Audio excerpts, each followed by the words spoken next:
First class. Magazine. That's what baby.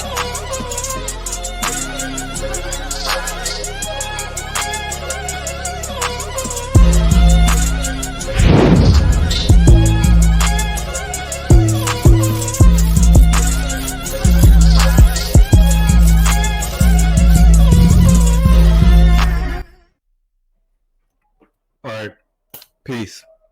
So now everybody been able to see, excuse the audio skips and everything. That is like, that's crazy. The video looked like it's older than me though, so you can understand for some of the, it came from a VHS for some of y'all who didn't hear me say that previously, and I had to copy it from the VHS over to a DVD, and then I had to convert the DVD on into a YouTube file. It was a lot of work just so that I can even be able to show y'all the video like that, because it's trust me, it's old as hell. I don't even know where the original is,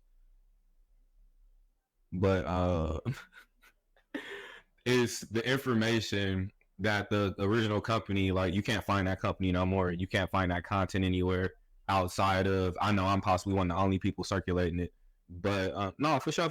I've been sharing that with people for years. It's just I'm always mindful of how I share it, because you want to make sure that we can keep on sharing it with more people.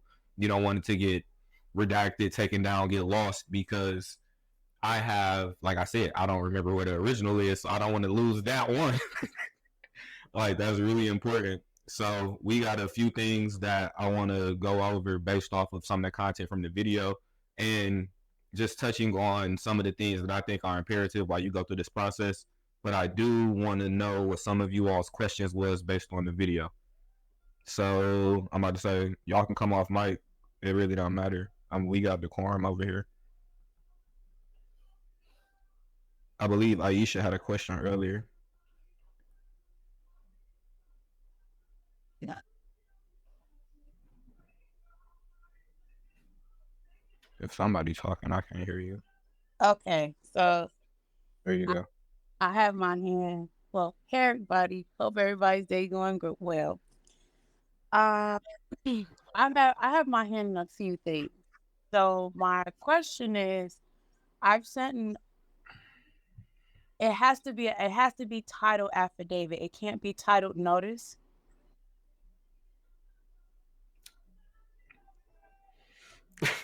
Technically, you need to say affidavit on the document to, like, make it an affidavit. Got it. Okay. Because it's the title of the document, technically, yeah. Okay. You submitted a notice to somebody? Oh, I've sent notices. And of course, I did things point by point, pointed out things, and of course, the response had nothing to do with what I sent. It was like it was ignored. However, I used things that, like, I sent it through the mail, certified. I documented and everything like that. I have copies of everything I sent, and I use something that tracks your emails, and I can see how that whatever I sent, it has them constantly opening the email over 50 times. So obviously it's doing something. I just wanted that clarification. Do I have to restart the administrative process? Okay, so we're gonna go through some steps and we're gonna see what you've done in place, and then we will decide based on the steps that we're about to work through what you may need to adjust, or if you just need to move forward with finishing out your claim by going through the court process, or making sure that you actually implement a lien. But you need to, it sounds like you have enough evidence to establish a security interest, which can be your collateral when you do your UCC 1 filing. So it seems like it. So pretty much, excuse my handwriting, that I didn't go to school to be a handwriter. I went to school. I went to school for other stuff. So the biggest point that I want to touch on, I don't know if y'all can actually see it, but right, the why.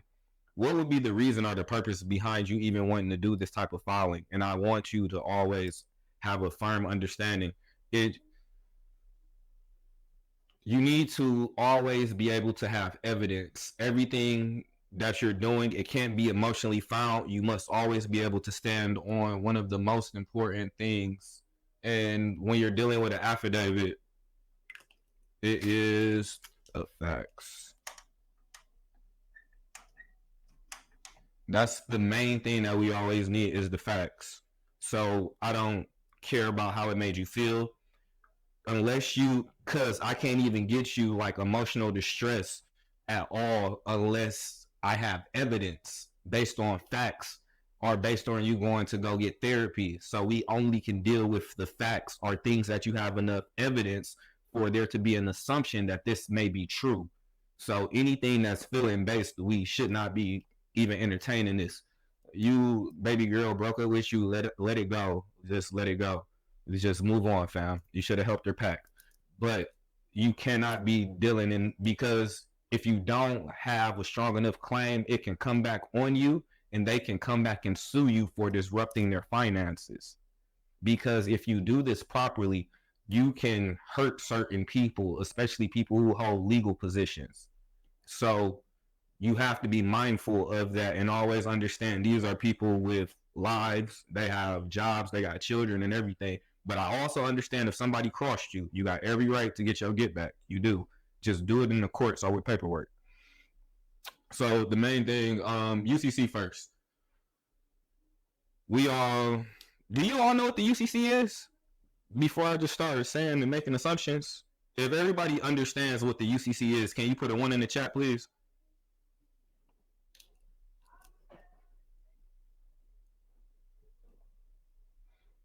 How many of you have read the entire UCC? If you read the entire UCC, put a 2 in the chat. Let me throw my 2 in here. I read the whole thing several times.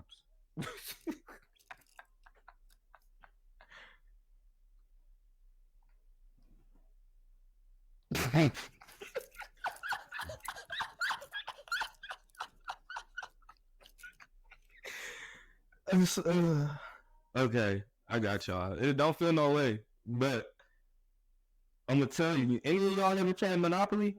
No, most of y'all ain't playing Monopoly. I'm pretty sure most of y'all have played spades, dominoes, unos. Damn near everybody in here got a complexion like mine, right? You all go to cookouts, we all got family. Okay, cool. So there's rules to the game, right?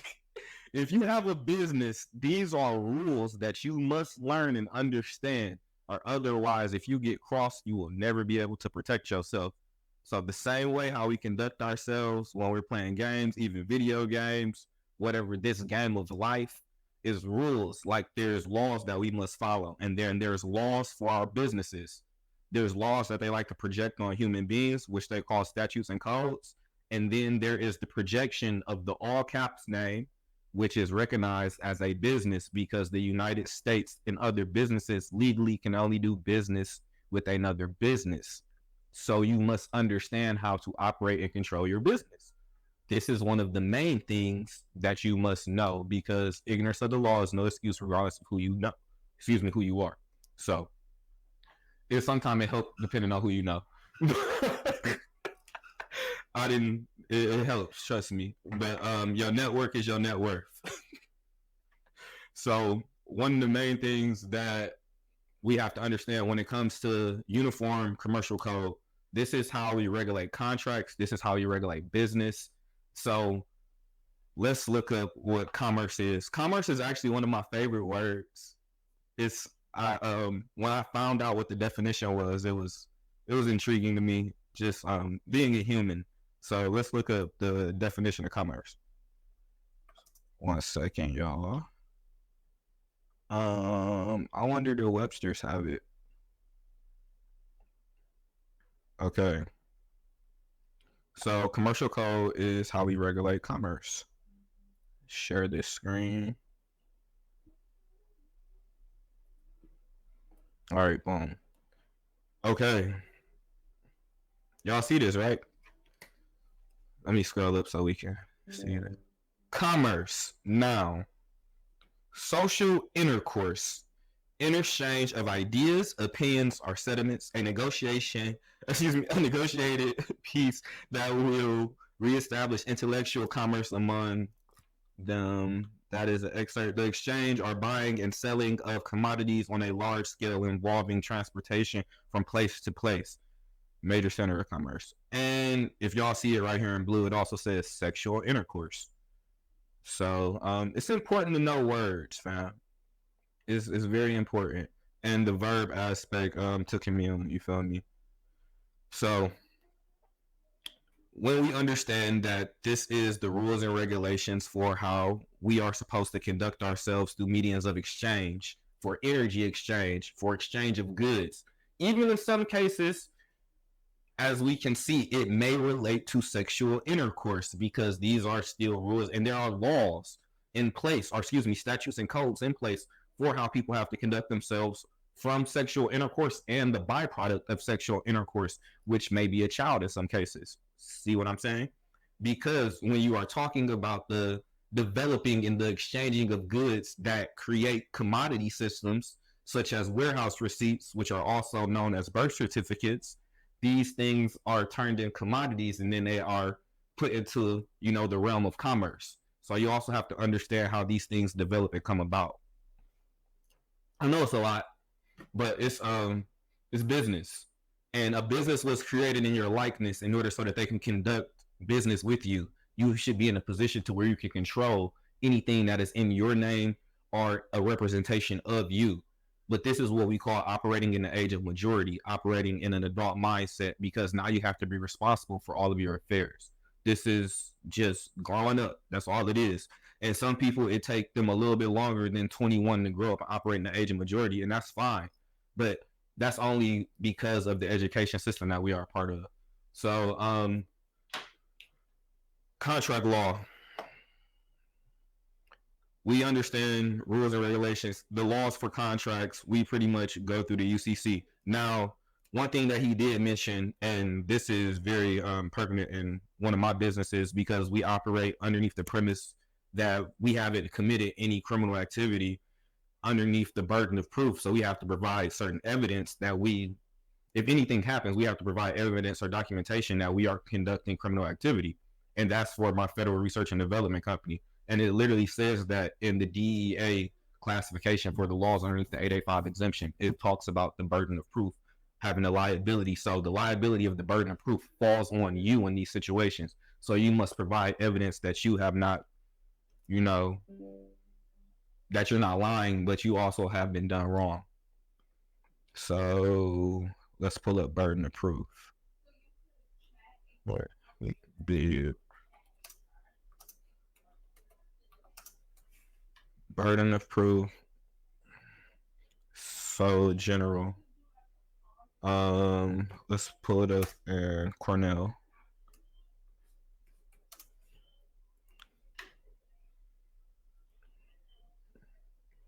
Oh, this is the legal dictionary. This will do. Present.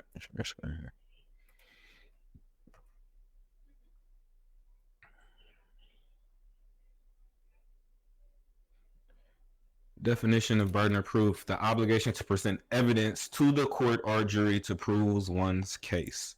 So the obligation falls on you for you to provide evidence that something has happened to you, that somebody has trespassed, that there has been a tort against you.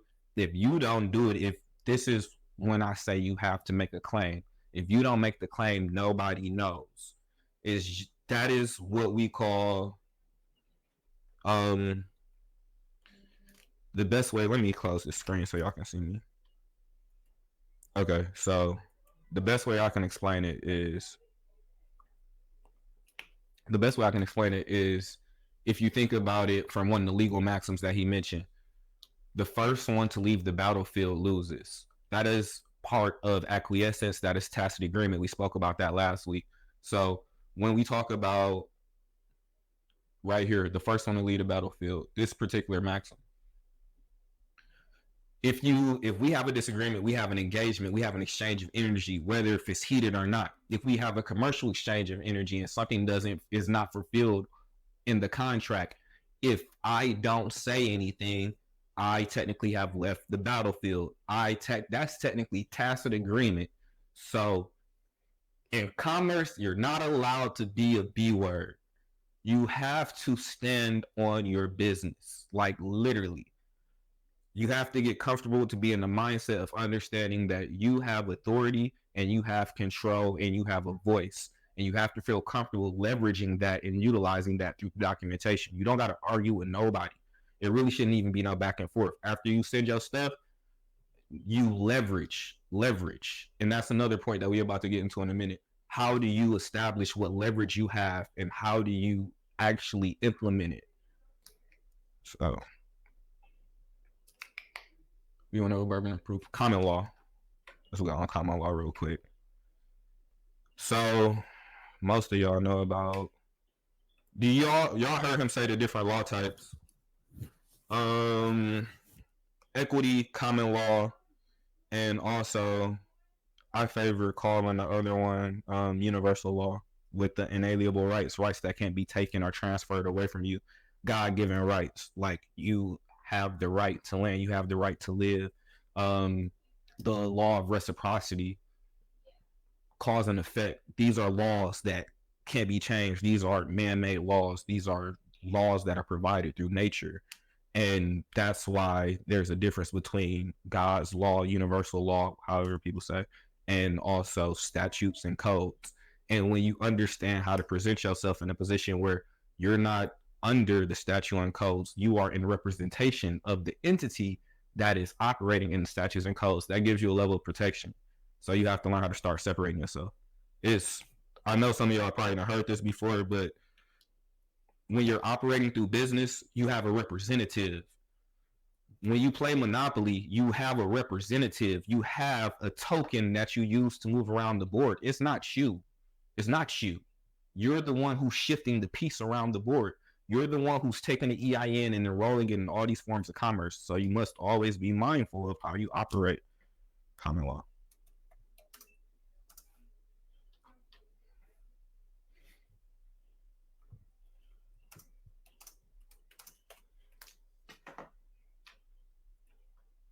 All right. Peace, bro. So wait a minute. Go ahead, bro. All right, so listen. So if I don't want to operate up on the statutes and codes, I don't have to, correct? Okay. That's a slightly different. You mean you, the living soul. Right. So if you're not going to operate under statutes and codes, how do you plan on being able to feed yourself or being able to travel or move about the world? I'm not saying it's not possible. I'm just saying, what steps are you willing to take in order to make sure you can move in that capacity? When you mean by so when I'm okay, so if I'm not under statutes and codes, does that mean I gotta get out the United States? Technically, yes, because the United States its jurisdiction operates under statutes and codes. So, but there's a difference between the United States business that has an EIN number and the land of America. You just have to make sure you put yourself in the right position. After we go, I have that down on because we have to get into the copyright. So I'm gonna touch on that real quick in a second. Okay. Well, I got you, bro.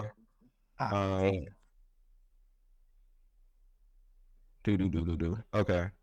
Common law. Let me close out this other stuff.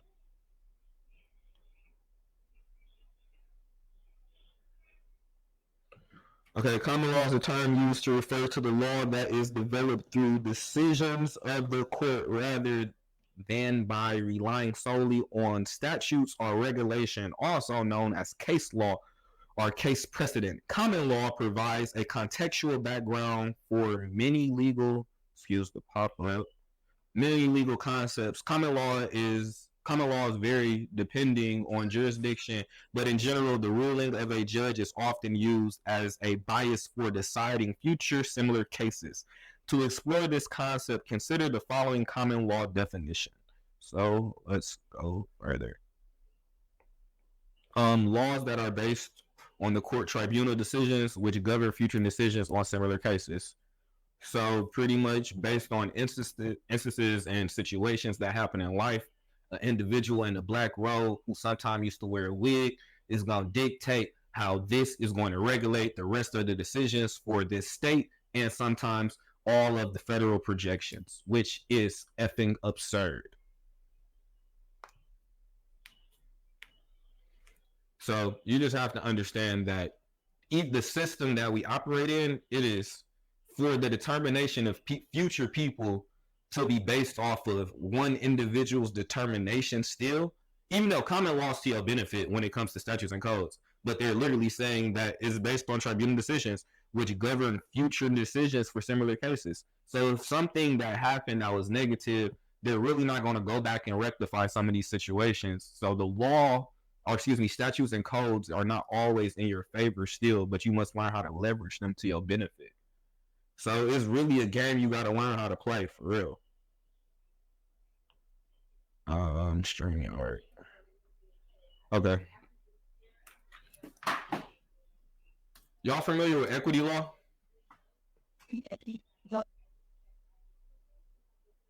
So it's the Black Road considered the morning road. It is. I'm super transparent. Like, I'm a Mason. I was like one of the youngest Masons to be initiated in the state of Michigan. I came up in press law. I was also a part of a joint degree with the first European lodge in the United States and the largest Masonic temple in the world, which is the one in Detroit. So the relationship between the Masonic temple and the court is more prevalent than some of the symbolic meanings that you all may allude to. Is more of a it deals with merchant laws and maritime laws, admiralty laws.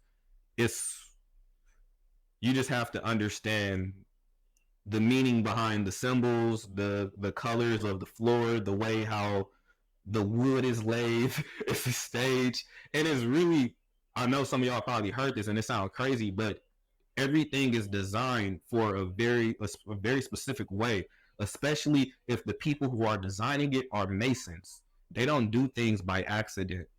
So you must always keep that in mind. This country and its foundation came from Europe, that was established by European Masons, and also they came and they built out a court system that is still strongly based off of European principles today.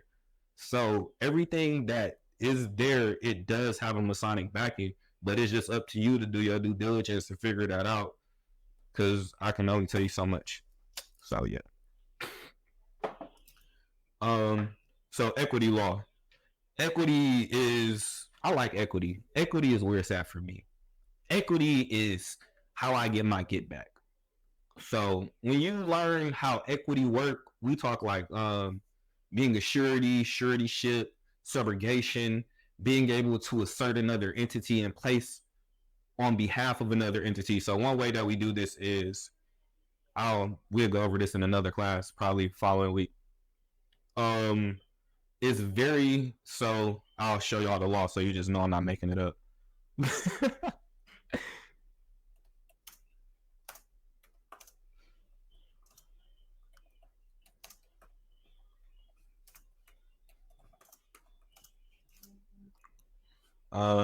Revocable.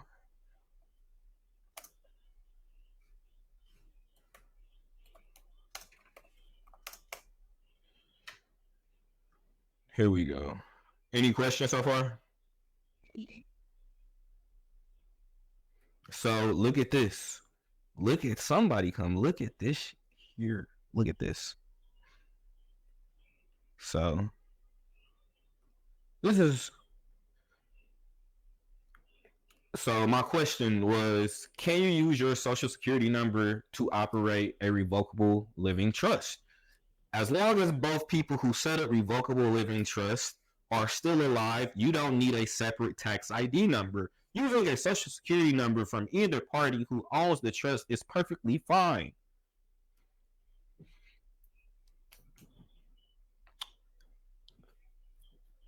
Understanding how to control your situation, making a claim on entities, having the ability to express that you have put yourself in a position where you have a power of attorney, like how he mentioned earlier, like a copyright claim over some of these things, gives you leverage, which we have to continue to talk about, so that you can make these type of claims and assertions. Because if you have a revocable living trust in your name with a social security number, you can transfer.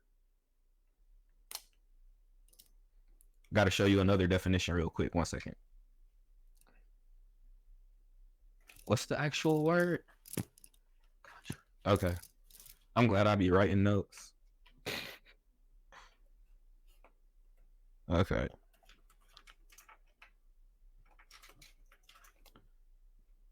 Okay. So contra debt is an accounting concept that refers to a contra account. A contra account is used in general ledger to reduce the value of related account. When the two are netted together, the natural balance of the contra account is the opposite of the associated account. If debt is a natural balance recorded in the related account, the contra account records the credit. Okay, so we gonna touch on this. Deferred financing costs are debt. Issuances costs are treated as contra debt account. Okay, so pretty much a contra debt or contra account is a secondary account that you utilize in order to hold debt. So if you were able to establish a trust account with your social security number, what is stopping you from retitling your accounts if the EIN number are the same, and then all you want to do is just update the name on the account? But technically, the trust then steps in a position of responsibility, especially if you have certain laws in place when it comes to your trust documentation. So this is a mechanism when we say how we utilize trust in some cases. That's not one of the ways that I use it a lot, because I use mine through an irrevocable and we go through a few more steps. But that is one way how some people in current days are transferring things out of their personal name, and they're utilizing it in order to pay bills right now by utilizing a revocable trust with their social security number. And that is based off of the type of accounting that associated with that number. So based off of other letters they're sending in, it's all about controlling the business and learning how to play the game, fam, just to make it short. But yeah, contra debt, being able to transfer, because debt is usually looked at as, contra debt, is contra debt an asset? That's important.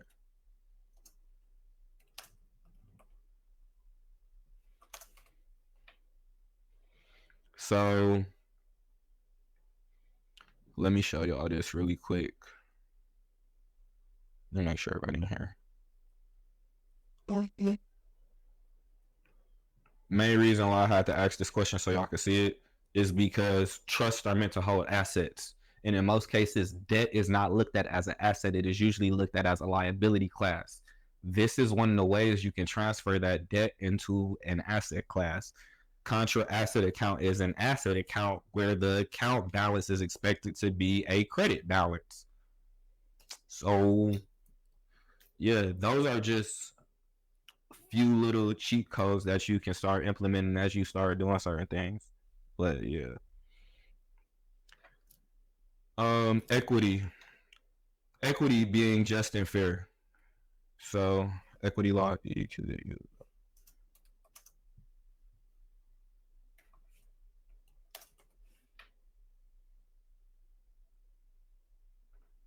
What is equity law? Any questions so far? Yeah, DJ, I have a quick question. Go ahead.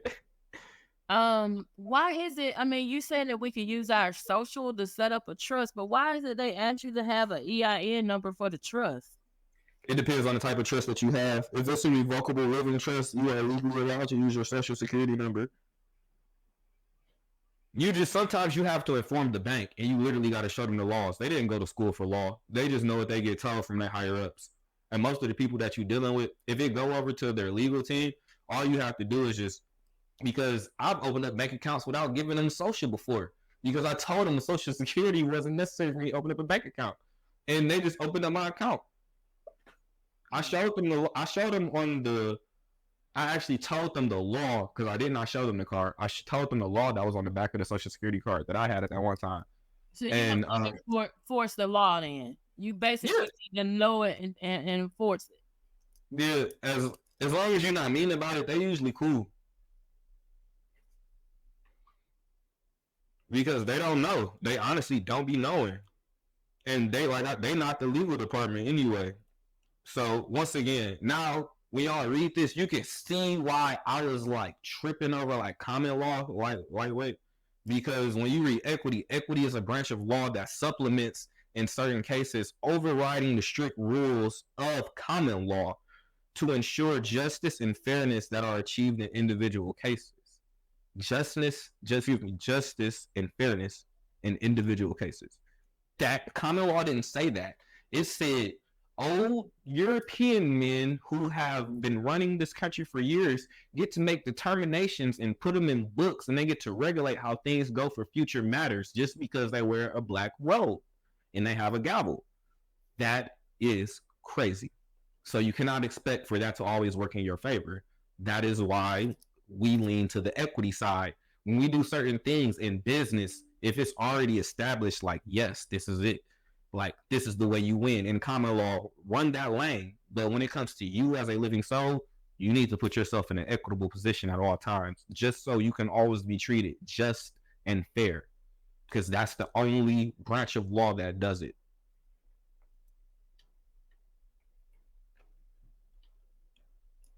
No questions about equity?